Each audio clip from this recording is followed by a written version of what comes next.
Hey, this is Tony with Music Guy Online, and I've got your 3-minute mix fix video tutorial of the week. And this week we are talking about gain utility versus using the fader.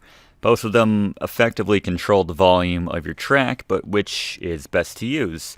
And the answer is, of course, it depends. You can use them both in different ways. That's what I like to do. I'll show you what I do here. I have a very old mix. This is a song called Squall, and you'll see on my bass I have some automation on the fader.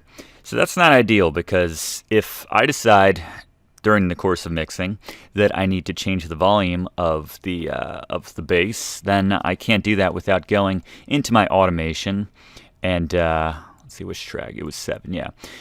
So you can see it's right here. Then I can't do that without going ahead and selecting the entire thing and pulling it up or down, and it's just kind of a hassle. Whereas if I go ahead and drop a utility gain plugin right here, it's free with any DAW, and you can go ahead and I can do the exact same thing with the automation of going up from, I guess, -4 to 2.364. I can do the same thing, but on let's see, so I could probably just copy this entire thing, copy the envelope, and then switch over to my utility, and then go to gain, and let's see if this works. There we go. Alright, so now it's effectively doing the exact same thing as this fader automation was doing on the volume, but now I can keep that at 0, and if I need to move this up or down, now I decide, well, generally the volume of the bass is a little bit too loud. So I don't have to worry about that now, because the gain utility plugin is taking care of that automation. So now all of my faders are freed up to just use, just focus on getting a nice balance with all the other tracks relative to it. So basically that's how I like to do that. I like the faders to be clean, and I can focus on setting my levels where I want them.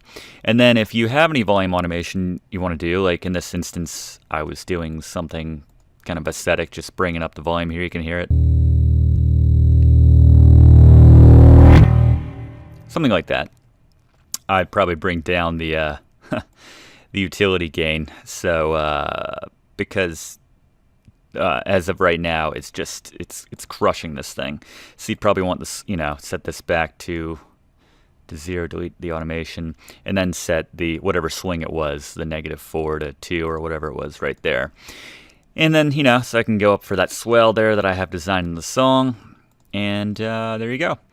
So that's the answer. No perfect, no true answer really, but I just find for my own purposes, the gain utility plugin on the track is great for automation, and then that leaves up the faders to be free, and I can just focus on getting a nice balance with the levels using the faders. Alright, so this is Tony with Music Guy Online. Please subscribe if you haven't. We do these videos every week. I'd love to have you along, and I will see you next week.